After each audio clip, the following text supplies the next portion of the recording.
કચ્છના રાપર વિકાસવાડી શાળા નંબર 2 માં ઈવીએમમાં ખામી બાબતે મતદારે કર્યા આક્ષેપો। સ્ટોરી રિપોર્ટ બાય સૂરજ લુહાર રાપર। નમસ્કાર દર્શક મિત્રો, હું છું સૂરજ લુહાર અને આપ જોઈ રહ્યા છો મા ન્યૂઝ લાઈવ। દર્શક મિત્રો, અત્યારે આપણે અહીંયા કને ઉપસ્થિત છીએ રાપરની જે સ્કૂલ છે શ્રી વિકાસવાડી શાળા સ્કૂલ નંબર 2 છે। ત્યાં કને એક મતદાર દ્વારા જે છે એક જણાવવામાં આવી રહ્યું છે કે ઈવીએમ મશીનમાં જે છે ખામી હોય તેવું અહીં કને મતદાર દ્વારા જણાવવામાં આવી રહ્યું છે। અને એમના દ્વારા વોટિંગ વખતે જે છે એ જણાવવામાં આવી રહ્યું છે કે એની અંદર લાઇટ નથી થતી। તો આપણી સાથે અહીં કને લાઈવ અત્યારે ઉપસ્થિત છે એ મતદાર જેમને ત્યાં કને આ સ્કૂલની અંદર ઈવીએમમાં તકલીફ થઈ છે। સૌપ્રથમ સાહેબ આપનું નામ જણાવશો? કિરણ ખંડોર। ઈવીએમમાં આપણે જે વોટ કર્યો ત્યારે શું તકલીફ આવી આપણી?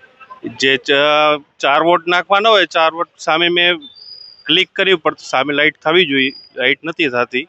એટલે 4 માંથી એકેમાં લાઇટ નથી? એકેમાં લાઇટ નથી થઈ, એકેમાં લાઇટ નથી થઈ, એકેમાં લાઇટ નથી। ના। તો અંદર આપને શું જણાવવામાં આવ્યું? આપનો વોટ થઈ ગયો કે નથી થયો?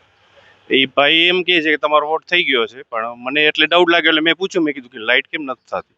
તો એમને પછી કાંઈ આગળ કાંઈ નોટ એ ખબર નહીં, એ લોકોને ખબર હોય।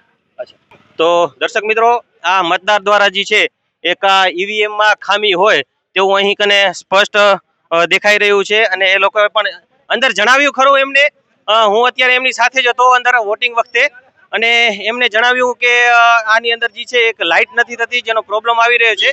પણ એમના દ્વારા જે છે આગળ શું કામગીરી કરવામાં આવે છે એ હવે આપણે એમનાથી જાણીશું।